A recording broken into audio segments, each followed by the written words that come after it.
Well, I'm pulling into the Wilbur D May Museum. It's on my docket today. Art show on sale, so they have watercolor painting and the exhibits that are specialized for seasonal events. It's called Water in the Park or something like that. I don't know. I'm about to find out. They also have an indoor botanical garden. I may check that out. I don't know. It depends on if my back lets me. Such a pain. Man, this is a long way bigger. Got a few walkers out there. Must be some sort of park area going through right now. And I'll see you when I get inside. I got the hiccups. Well, after 4 wrong turns, I finally find a museum. Wilbur D. I already say it.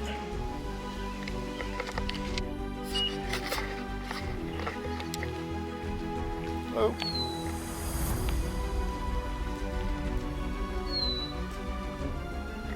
Wilbur D May.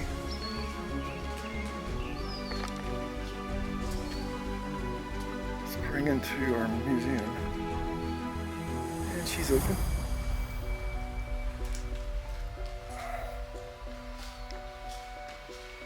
Not quite.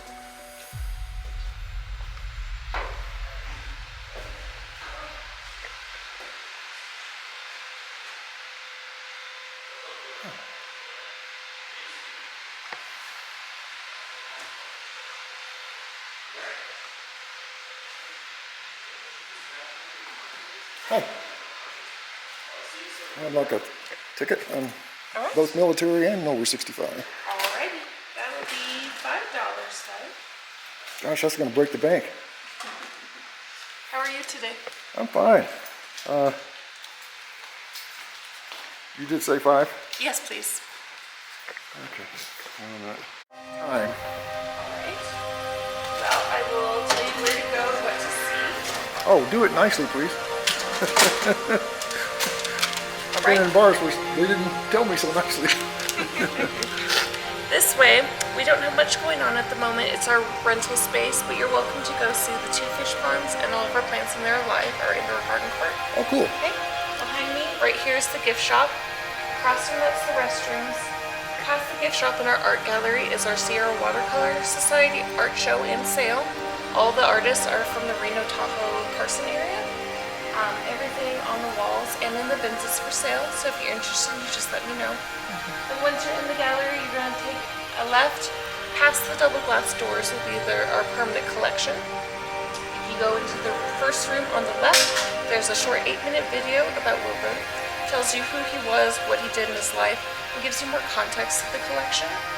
So I would recommend watching that. All you have to do is press the red button. And if you have any questions, you let me know. I try to avoid pressing red buttons. Well, this one's okay. This one's all right. Okay. All right. Would you like your receipt? No. Okay. All right. Unless I need it for something in here. You're all good to go. All right, thank you. What's your name? I'm Rachel. Rachel, glad to meet you. I'm Tom. Tom, enjoy your visit. T-H-O-M. T-H-O-M. It's short for Thomas. Have a lovely time. All righty.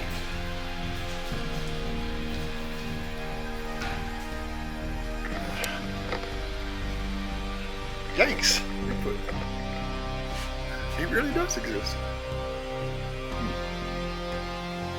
A piece for sale. In front of my RV. Scared of being shit. Giraffe. So these are the watercolors, huh? Oh, interesting.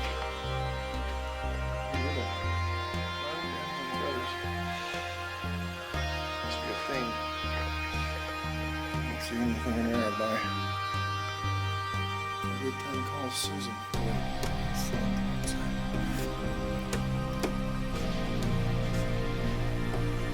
Those are pretty spectacular paintings.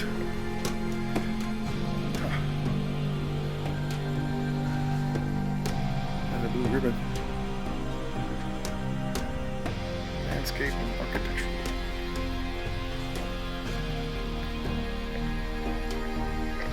Here's before I sit down and take a rest. Not.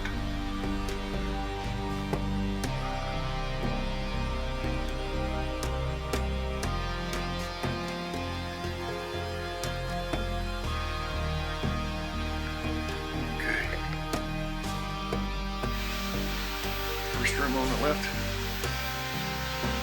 Oh boy, this is fantastic. It even smells like leather. Yeah, we don't have smell-o-vision.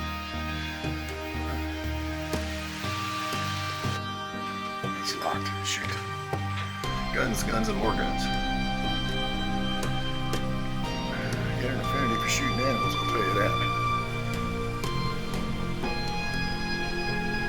Yikes.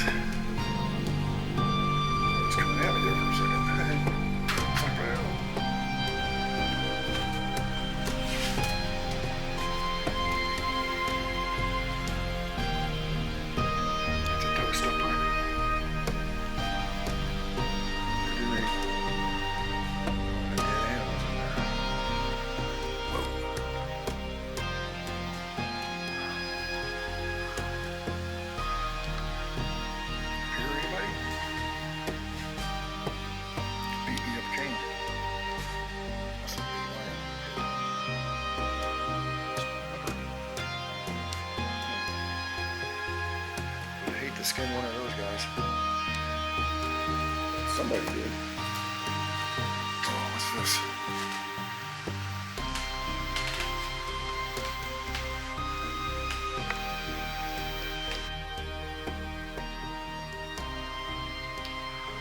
This must be the red button.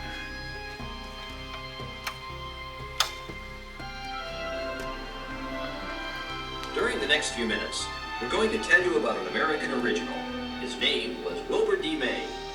From his constant travels around the world, he collected a vast assortment of cultural artifacts and eclectic treasures. And when he passed away at the age of 83, he left many legacies, especially to the young people of Nevada. His story is also the story of America in the 20th century, a real-life tale of adventure and discovery, of challenge and accomplishment, of kindness and generosity. He was a very private individual, but he could be very compassionate and he could worry a great deal about people, but he wouldn't show it. But he liked a person who stood up to him. He didn't like somebody who grumbled. And he had a sly little humor about him. And he would grin and look at you and you knew something was coming and you wondered. And a lot of times I wouldn't be able to tell whether he was really kidding me or whether he really meant it. Wilbur May was born in December of 1898, the third son of May Company founder David May. Although he enjoyed a comfortable upbringing, Wilbur was far from pampered. A birth defect had overshadowed his boyhood, causing him to limp noticeably. As a result, it seems, he became remarkably aggressive and athletic, ready for any challenge that came his way. It was the age of Rough Rider Teddy Roosevelt.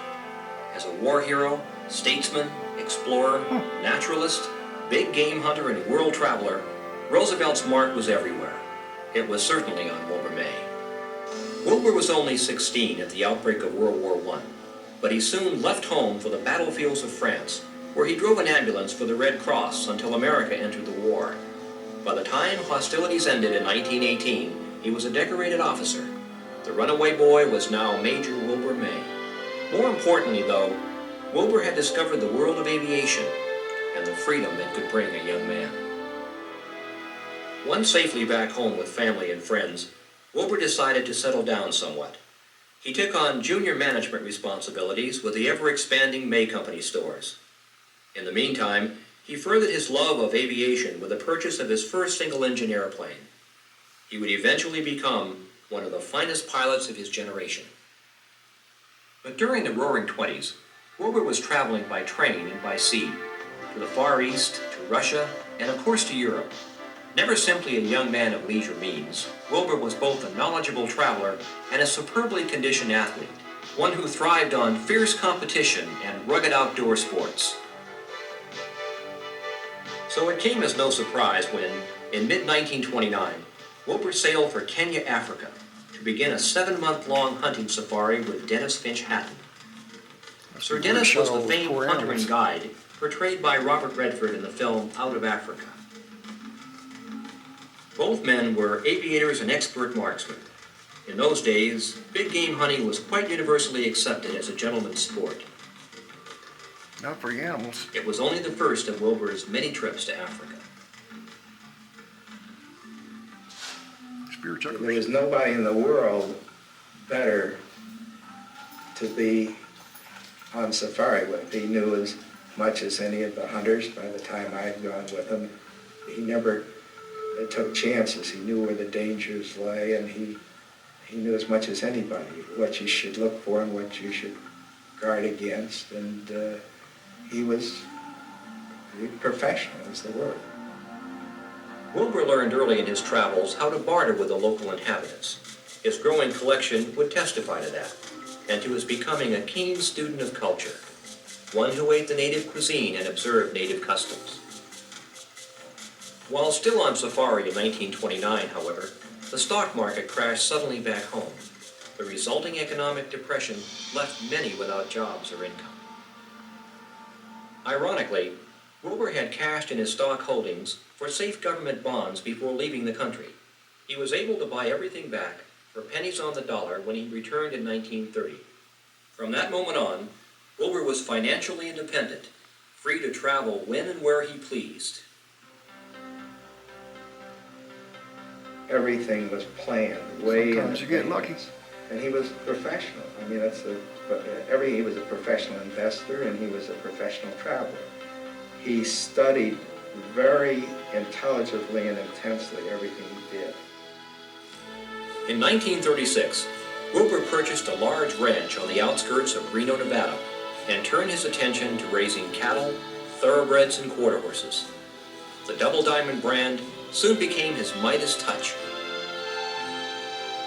He produced prize-winning livestock and racehorses year after year. By 1941, the nation was plunged into war once again. Since Wilbur was one of the most highly qualified pilots in the nation, he immediately volunteered for service. He was assigned to fly reconnaissance missions out of then secret Alaskan airfields. The flying conditions were extremely treacherous. In 1943, Captain May's plane crashed on an icy approach. He luckily escaped critical injury, but he had flown his last military mission. The post-war years allowed Wilbur to try his hand at something new, the arts. As a songwriter, he scored heavily with a hit novelty song, which sold over 100,000 copies. As a painter in those days, Wilbur progressed from rank amateur into a remarkable scenic impressionist. And one wonders, was there anything he couldn't have accomplished if he wanted to? But it was travel that always characterized Wilbur May's life, whether to the Amazon, the Arctic, or to Africa. In later life, he began to travel with groups of disadvantaged boys and girls from Nevada's various youth agencies. Where that waterfall is. That was his greatest pleasure. He thought travel helped everybody and broadened people. He thought that people learned about other people. We spent a Christmas holiday in Austria and Switzerland. We did a 5-week tour of the South Pacific. Got to see all the islands down there. He was probably 74 at the time and still skiing. Up, that's what you did first thing in the morning. We spent the whole day skiing. Along with his many other charities, Wilbur had quietly taken a special interest in orphaned and neglected youngsters, like those in the Northern Nevada Children's Home. Gail and Patrick Reddick were residents there many years ago. Well, how can you thank somebody that's just has everything and does everything, so what we did was we had this plaque engraved, thanking him for understanding when we needed the understanding, because if there was one person that understood the whole situation, it was Wilbur.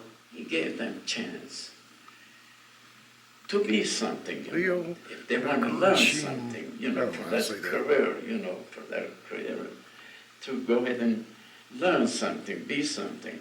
He never refused them, He sent them to college, sent them to university, all those places.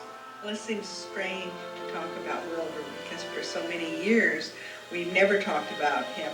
All of the his generosity and beneficence were always very secret, and he wanted it that way. He never wanted to be known in the community as a benefactor. I saw a lot of them the last I wonder if that's horses in the 2 museum. years of his life. And I always Stuff went the to bag. the ranch for bag Thanksgiving, and and stuff. I always saw him when he was here. He said, look, I'm not interested in living forever. I want to live the way I want to live. January 20th, 1992.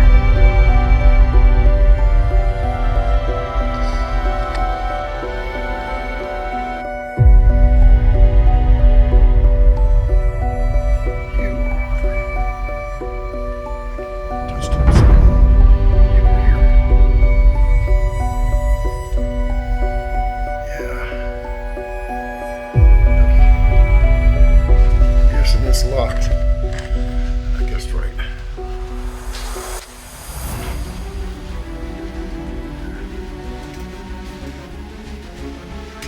Badger.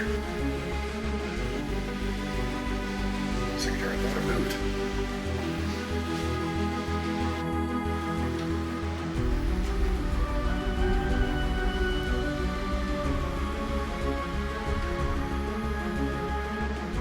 Not open.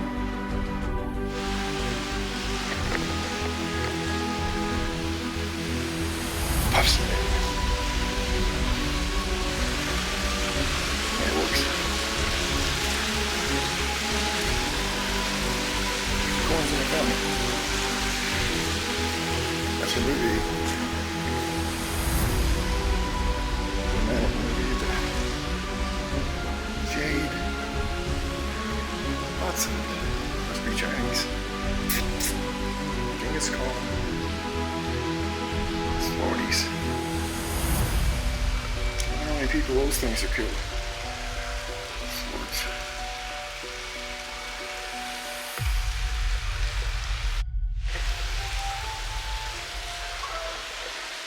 Bengal tiger. Thought they were extinct. Oh, wait, endangered.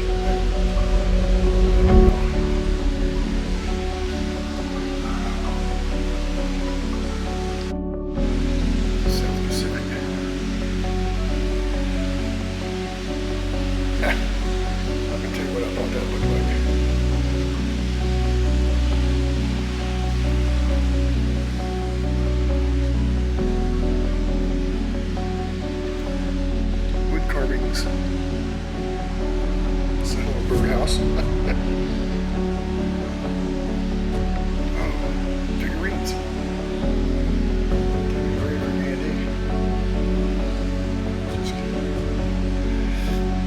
Bongos.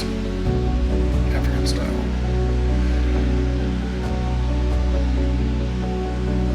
More bongos. African style. They forgot to put a loincloth on that guy.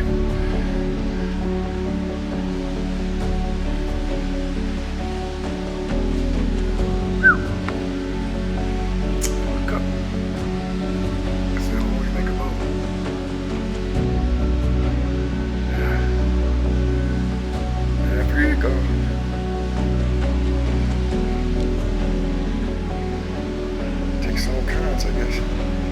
Imagine that guy Wilbur collected all this stuff. Where did he put it? Oh, I know. In a museum. Gosh. Did I see this before? Setatunga. Whatever he said that.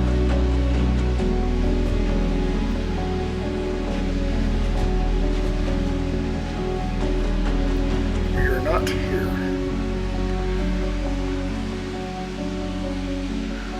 Not the world here. Must have lived a hard life. Voodoo dolls. African style.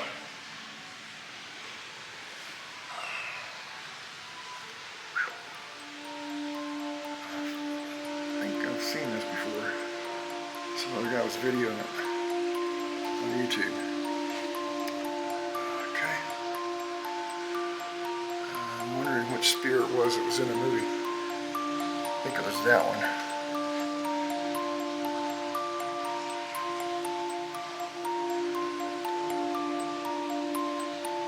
Petrified. Oh no, it's real. Stuffed animal. I thought it was a wood carving there for a second.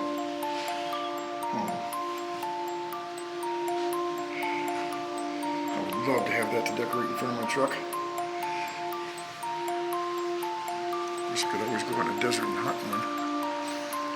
The original trident, African style.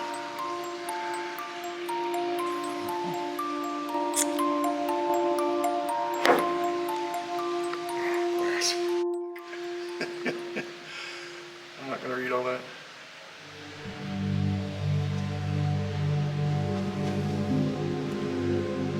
Kind of blends in.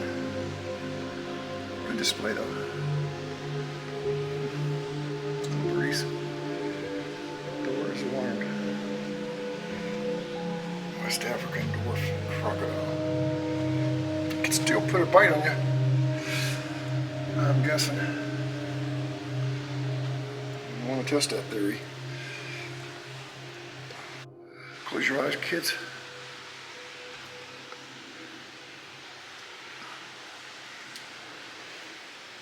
An even smaller crocodilian. Ooh, he's got some teeth on it. A baboonie. A dance mask. I don't think it dances.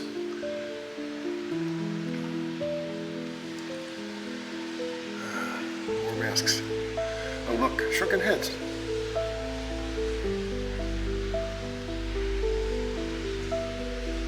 Stuff pretty. That must itch when you put it on. Just guessing.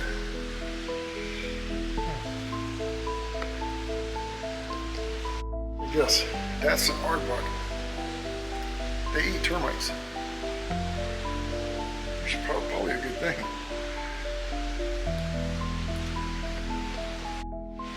Case full of dollies. I guess kids must have put it in these. African kids.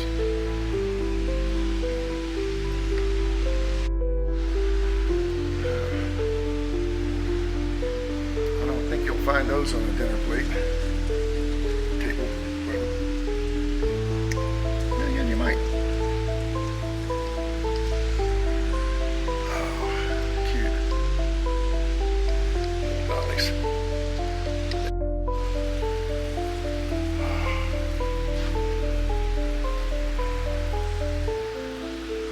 He's a big one. Well over 7 feet tall. Fake ice. No wonder he died. Guns!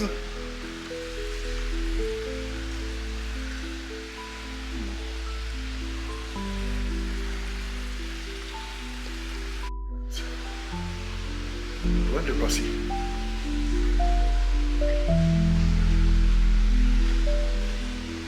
Where's the bullets?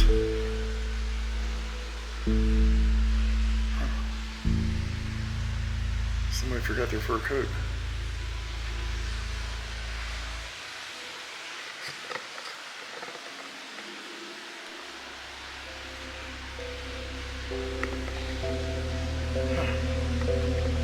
Pepper box. 6-shot. Knife. Thanks. Son. Where's that red?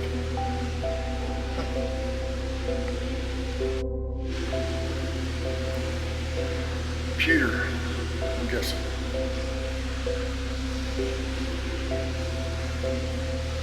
See what the signs say. It doesn't say pewter. Can't even read it. Oh, it must be silver. That's wrong.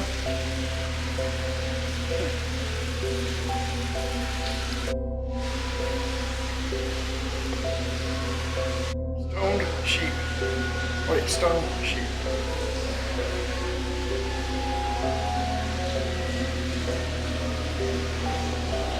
You are not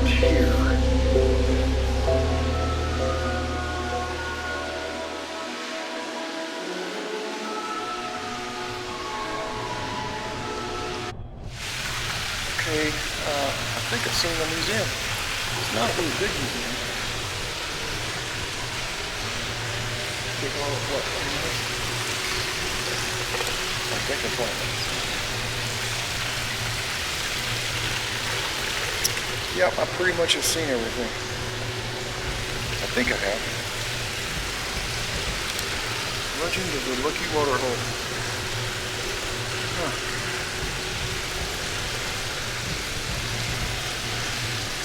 Should be able to read that or slow it down or stop it. Garden a little bit right here, and the outside garden, you can just hang a right, go through the gate. You know, it's such a big park, you can enter the garden from practically anywhere.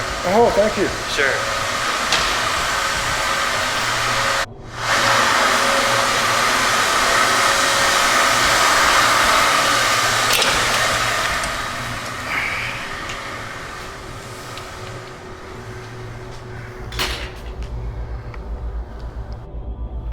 Plaza Garden.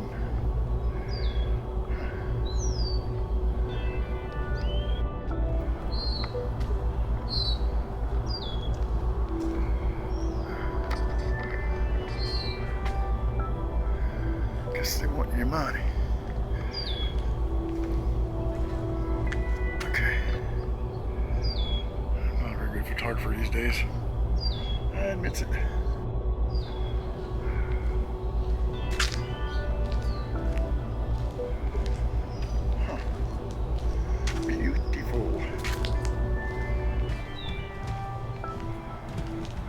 Hard to read that. Rose garden. Yep, shame. Can't read it.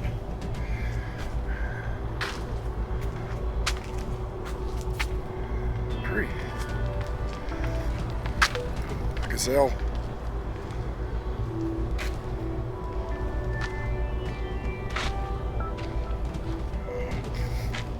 Man, I wish you could smell the fragrance of these flowers.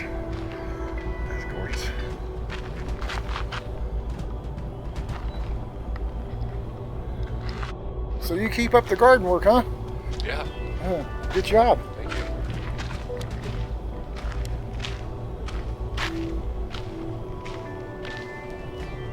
Gazebo. Oh boy, some baby's gonna be upset about that.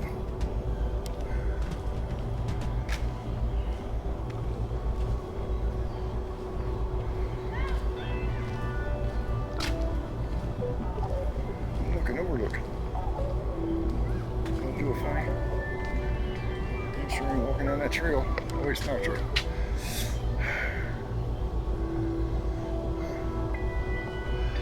Pay attention to your photography.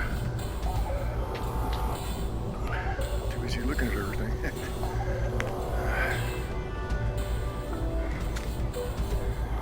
That stump must be very special.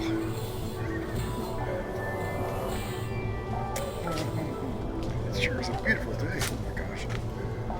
72?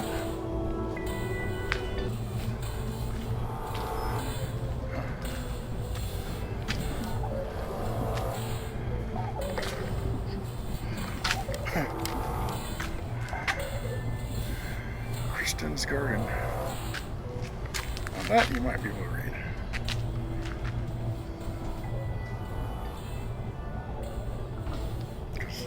Well, this is a pretty big garden.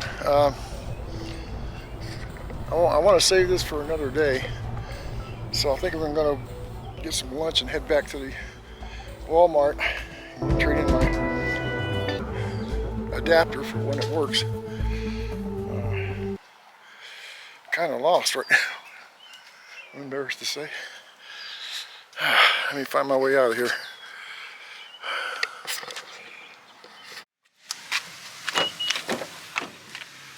Free car wash. Okay.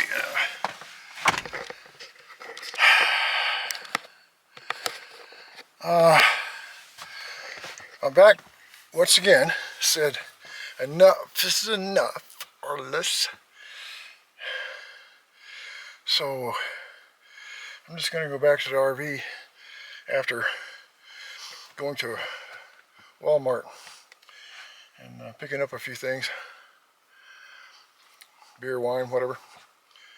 and see about sitting on a heating pad the rest of the frickin' day.